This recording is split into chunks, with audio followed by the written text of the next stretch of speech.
अपने YouTube channel Abiha classes सफलता की सोच में आपका स्वागत है। तो आज हम जानेंगे शिवाजी का जीवन परिचय यानी शिवाजी की शौर्य गाथा। शिवाजी का जीवन परिचय स्टार्ट करने से पहले मैं बता दूं, अगर आप हमारे चैनल पे नए हैं तो चैनल को सब्सक्राइब कीजिएगा, वीडियो को लाइक कीजिएगा और दोस्तों को शेयर जरूर कीजिएगा।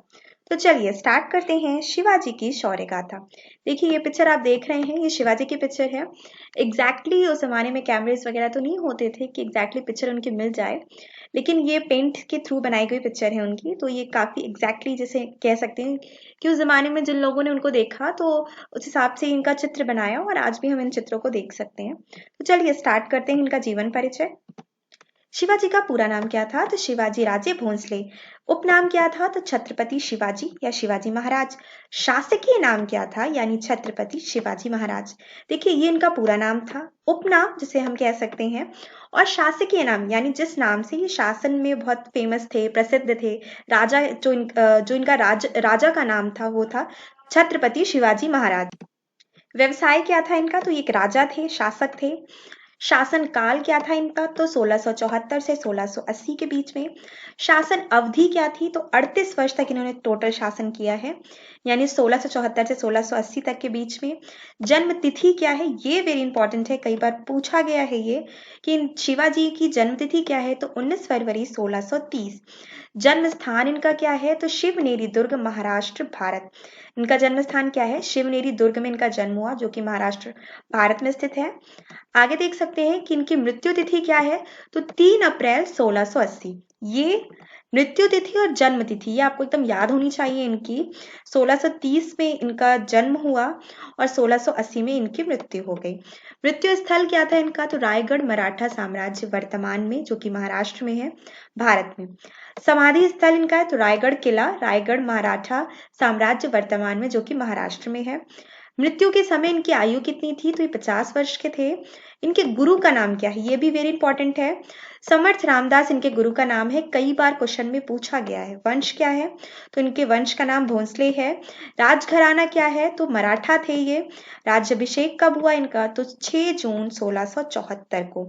ये दो क्वेश्चन यहाँ पे, एक तो गुरु का नाम क्या और राज्याभिषेक कब हुआ और उनकी मृत्यु, यानी टोटल 3।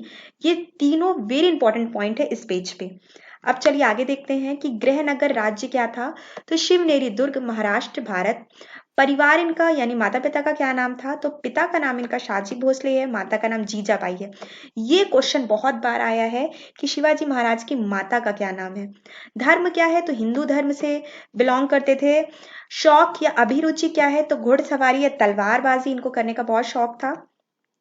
आगे वैवाहिक स्थिति देख सकते हैं कि इनकी शादी, तो ये बिल्कुल विवाहित थे, इनकी शादी हुई थी। पत्नी का क्या नाम था? तो सईबाई निबालकर, सोयराबाई मोहिते, पुतलाबाई पालकर और सकवरबाई गायकवाड़। ठीक है, यानी 4 पत्नियां थी। बेटे इनके 2 थे, संभाजी और राजाराम। बेटियां इनकी देख सकते हैं, सखुबाई, रूनूबाई, अंबिकाबाई, दीपाबाई और कमलाबाई। ठीक है, अब आगे देखते हैं। यहाँ पे मैं डिटेल में बताऊंगी आपको इनके जीवन परिचय के बारे में। अभी तक जो हमने देखा वो एक संक्षिप्त परिचय था। अब यहाँ पे हम इनका डिटेल में परिचय देखेंगे। शिवाजी महाराज का जन्म 19 फरवरी 1630 ईस्वी में शिवनेरी दुर्ग में हुआ था। इनके पिता का नाम शाजी भोसले और माता का नाम जीजाबाई था। शिवनेरी दुर्ग पुणे के पास है। उनकी माता ने उनका नाम भगवान शिवाय के नाम पर शिवाजी रखा। उनकी माता भगवान शिवाय से स्वस्थ संतान के लिए प्रार्थना किया करती थीं। शिवाजी के पिता शाजी भोसले एक मराठा सेनापति थे, जो कि दक्कन सल्तनत के लिए कार्य किया करते थे। शिवाजी के जन्म के समय दक्कन की सत्ता 3 इस्लामिक सल्तनतों बीजापुर, अहमदनगर और गोलकुंडा में थी। शिवाजी अपनी मां जीजाबाई के प्रति बेहद समर्पित थे। उनकी मां बहुत ही धार्मिक थी। उनकी माता शिवाजी को बचपन से ही युद्ध की कहानियां तथा उस युग की घटनाओं के बारे में बताती रहती थी। खासकर उनकी मां उन्हें रामायण और महाभारत की प्रमुख कहानियां सुनाती थी, जिन्हें सुनकर शिवाजी के ऊपर बहुत ही गहरा असर पड़ा था। देखिए जो ये अगर मैं बात करूं, शिवाजी महाराज बहुत धार्मिक प्रवृत्ति के थे, तो ये सीधा असर उनकी माता से उन्हें मिला था। क्योंकि हमने देखा है कि बच्चों पे माँ का असर बहुत ज्यादा देखने को मिलता है, और गांधी जी भी बहुत धार्मिक थे, तो उसका भी सीधा असर उनकी माता से ही मिला था। अब आगे देखते हैं कि शिवाजी के पिता शाहजी ने दूसरा विवाह किया और अपनी दूसरी पत्नी तुकाबाई के साथ कर्नाटक चले गए। उन्होंने शिवाजी और जीजाबाई को दादोजी कोंडदेव के पास छोड़ दिया। दादोजी ने शिवाजी को बुनियादी लड़ाई तकनीकों के बारे में जैसे कि घुड़सवारी, तलवारबाजी और निशानेबाजी सिखाई। शिवाजी महाराज का विवाह 14 मई 1640 में सईबाई निंबालकर के साथ लाल महल पूना में हुआ था। वर्ष 1645 में 15 वर्ष की आयु में शिवाजी ने आदिल शाह सेना को आक्रमण की सूचना दिए बिना हमला कर तोरना किला विजयी कर लिया। आदिल शाही सेना ने उनके पिता को बंदी बना लिया। फिरंगोजी नरसला ने शिवाजी की स्वामी भक्ति स्वीकार कर ली और शिवाजी ने कोणा के किले पर कब्जा कर लिया। कुछ तथ्य बताते हैं कि शाहजी को 1649 में इस शर्त पर रिहा कर दिया गया कि शिवाजी और सांबाजी कोंडा का किला छोड़ देंगे, लेकिन कुछ तथ्य शाहजी को 1653 से 1655 तक कारावास में बताते हैं। उनके पिता की रिहाई के बाद 1635 में उनकी शाहजी की मृत्यु हो गई। पिता की मृत्यु के बाद शिवाजी ने आक्रमण करते हुए फिर से 1656 में पड़ोसी मराठा मुखिया से जावली का साम्राज्य हथिया लिया। वर्ष 1659 में आदिल शाह ने अपने सबसे बहादुर सेनापति अफजल खान को शिवाजी को मारने के लिए भेजा। यहाँ पे देखिए कुछ समय की मिसअंडरस्टैंडिंग है, गलती है यहाँ पे।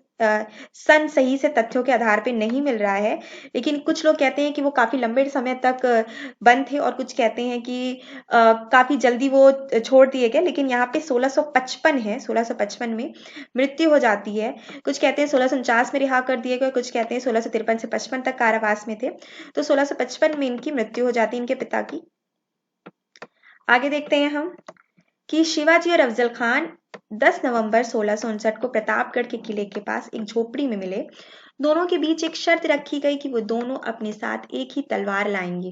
देखिए शिवाजी और अफजल खान की कहानी तो बहुत फेमस है। शिवाजी को अफजल खान पर भरोसा नहीं था, इसलिए शिवाजी ने अपने कपड़ों के नीचे कवच डाला और अपनी दाई भुजा पर बाघ नग रखा और अफजल खान से मिलने चले गए। अफजल खान ने शिवाजी के ऊपर वार किया, लेकिन अपने कवच की वजह से वो बच गए और फिर शिवाजी ने अपने बाघ नख से अफजल खान पर हमला कर दिया। हमला इतना घातक था कि अफजल खान बुरी तरह से घायल हो गया और उसकी मृत्यु हो गई।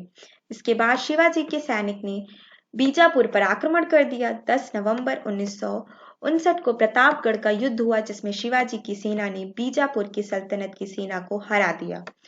मुगलों के शासक औरंगजेब का ध्यान उत्तर भारत के बाद दक्षिण भारत की तरफ गया। उसे शिवाजी के बारे में पहले से ही मालूम था। औरंगजेब ने दक्षिण भारत में अपने मामा शाइस्ता खां को सूबेदार बना दिया। शाइस्ता खान अपने 1.5 लाख सैनिकों को लेकर पुणे पहुंच गया और वहां उसने लूटपाट शुरू कर दी। शिवाजी ने अपने 350 मावलों के साथ उन पर हमला कर दिया। तब शाइस्ता खां अपनी जान बचाकर भाग खड़ा हुआ। शाइस्ता खां को इस हमले से अपनी 3 उंगलियां गंवानी पड़ी। इस हमले में शिवाजी महाराज ने शाइस्ता खां के पुत्र और उनके 40 सैनिकों का वध कर दिया। शाइस्ता खां ने पुणे से बाहर मुगल सेना के पास जाकर शरण ली। औरंगजेब ने शर्मिंदगी के मारे शाइस्ता खां को दक्षिण भारत से हटाकर बंगाल का सूबेदार बना दिया। अब आगे देखेंगे हम। शाइस्ता खान ने अपनी हार का बदला लेने के लिए अपने 15,000 सैनिकों के साथ मिलकर राजा शिवाजी के कई क्षेत्रों को जलाकर तबाह कर दिया। बाद में शिवाजी ने इस तबाही का बदला लेने के लिए मुगलों के क्षेत्रों में जाकर लूटपाट शुरू कर दी।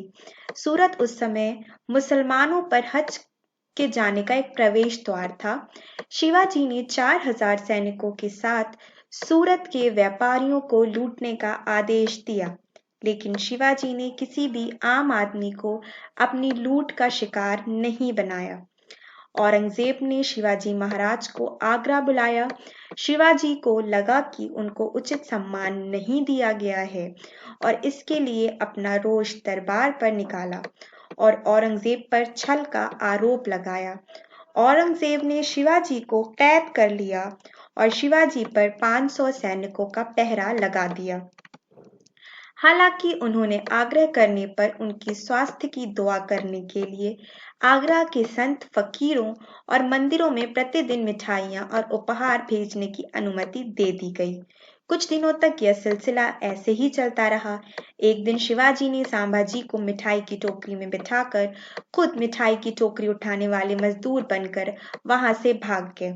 इसके बाद शिवाजी ने खुद को और संभाजी को मुगलों से बचाने के लिए संभाजी की मौत की अफवाह फैला दी। इसके बाद संभाजी को मथुरा में एक ब्राह्मण के यहाँ छोड़कर शिवाजी महाराज बनारस चले गए। औरंगजेब को लगा कि जय सिंह ने शिवाजी के भागने में मदद की है। औरंगजेब ने जय सिंह की हत्या विष देकर करवा डाली। जसवंत सिंह के द्वारा पहल करने के बाद सन 1668 में शिवाजी ने मुगलों के साथ दूसरी बार संधि की। सन 1670 में सूरत नगर को दूसरी बार शिवाजी ने लूटा। नगर में 132 लाख की संपत्ति शिवाजी के हाथ लगी और लौटते वक्त शिवाजी ने एक बार फिर मुगल सेना को सूरत में हरा दिया। सन 1674 तक शिवाजी के साम्राज्य का अच्छा खासा विस्तार हो चुका था। पश्चिमी महाराष्ट्र में स्वतंत्र हिंदू राष्ट्र की स्थापना के बाद शिवाजी ने अपना राज्याभिषेक करना चाहा, परंतु ब्राह्मणों ने उनका घोर विरोध किया क्योंकि शिवाजी क्षत्रिय नहीं थे। उन्होंने कहा कि क्षत्रियता का प्रमाण लाओ तभी वह राज्याभिषेक करेंगे। बालाजी राव जी ने शिवाजी का संबंध मेवाड़ के सिसोदिया वंश से संबंध के प्रमाण पत्र भेजे, जिससे संतुष्ट होकर वह रायगढ़ आया और उन्होंने राज्याभिषेक किया। राज्याभिषेक के बाद भी पुणे के ब्राह्मणों ने शिवाजी को राजा मानने से इनकार कर दिया। इसके बाद शिवाजी ने अष्टप्रधान मंडल की स्थापना की। विभिन्न राजदूतों के प्रतिनिधियों के अलावा विदेशी व्यापारियों को भी इस समारोह में आमंत्रित किया गया। इस समारोह में लगभग रायगढ़ के 5000 लोग इकट्ठा हुए थे। शिवाजी को छत्रपति का खिताब दिया गया। उनके राज्याभिषेक के 12 दिन बाद ही उनकी माता का देहांत हो गया। इस कारण फिर से 4 अक्टूबर 1674 को दूसरी बार उनका राज्याभिषेक हुआ। 2 बार हुए इस समारोह में लगभग 50 लाख रुपए खर्च हुए। इस समारोह में हिंदू स्वराज की स्थापना का उद्घोष किया गया था। शिवाजी के परिवार में संस्कृत का ज्ञान अच्छा था और संस्कृत भाषा को बढ़ावा दिया गया था। शिवाजी ने इसी परंपरा को आगे बढ़ाते हुए अपने किलों के नाम संस्कृत में रखे, जैसे कि सिंधु दुर्ग, प्रचंडगढ़ तथा सुवर्णदुर्ग। उनके राजपुरोहित केशव पंडित स्वयं एक संस्कृत के कवि तथा शास्त्री थे। उन्होंने दरबार के कई पुराने कायदों को पुनर्जीवित किया। एक शासकीय कार्यों में मराठी तथा संस्कृत भाषा में प्रयोग को बढ़ावा दिया। शिवाजी एक कट्टर हिंदू थे। वह सभी धर्मों का सम्मान करते थे। उनके राज्य में मुसलमानों को धार्मिक स्वतंत्रता थी। शिवाजी ने कई मस्जिदों के निर्माण के लिए दान भी दिए थे। हिंदू पंडितों की तरह मुसलमान संतों और फकीरों को बराबर का सम्मान प्राप्त था। उनकी सेना में कई मुस्लिम सैनिक भी थे। शिवाजी हिंदू संस्कृति का प्रचार किया करते थे। वह अक्सर दशहरे पर अपने अभियानों को आरंभ किया करते थे। शिवाजी ने काफी कुशलता से अपनी सेना को खड़ा किया था। उनके पास एक विशाल नौसेना भी थी, जिसके प्रमुख मयंक भंडारी थे। शिवाजी ने अनुशासित सेना तथा सुस्थापित प्रशासनीय संगठनों की मदद से एक निपुण तथा प्रगतिशील सभ्य शासन स्थापित किया। उन्होंने सैन्य रणनीति में नवीन तरीके अपनाए, जिसमें दुश्मनों पर अचानक आक्रमण करना जैसे तरीके शामिल थे। शिवाजी महाराज ने प्रशासकीय कार्यों में मदद के लिए 8 मंत्रियों की एक परिषद थी, जिसे अष्टप्रधान कहा जाता था। इसमें मंत्रियों के प्रधान को पेशवा कहते थे, जो राजा के बाद सबसे प्रमुख हस्ती था। अमात्य वित्त और राजस्व के कार्यों को देखता था, तो मंत्री राजा की व्यक्तिगत दैनंदिनी का ख्याल रखता था। सचिव दफ्तरी काम करते थे, जिसमें शाही मोहर लगाना, संधि पत्रों का आलेख तैयार करना शामिल होते थे। सुमंत विदेशी मंत्री था। सेना के प्रधान को सेनापति कहते थे। दान और धार्मिक मामलों के प्रमुख को पंडित राव कहते थे। न्यायाधीश मामलों का प्रधान था। आगे देख सकते हैं शिवाजी के महाराज के बारे में एक पुस्तक गनिमी कावा लिखी गई, जिसमें उनके शत्रु पर अचानक से आक्रमण करने के कई किस्से हैं, जिसे छापामार युद्ध नीति भी हम कह सकते हैं। गनिमी कावा जो एक बुक है, इसमें पूरा डिटेल में बताया गया है कि छापामार युद्ध नीति कैसे की जाती थी, जिसपे बिना बताए अचानक से शत्रु पर आक्रमण होता था। एक स्वतंत्र शासक की तरह उन्होंने अपने नाम का सिक्का चलवाया, जिसे शिवराई कहते थे। यह सिक्का संस्कृत भाषा में था। देखिए बहुत इंपॉर्टेंट है ये। 3 अप्रैल 1680 में लगातार 3 सप्ताह तक बीमार रहने के बाद शिवाजी की मृत्यु हो गई।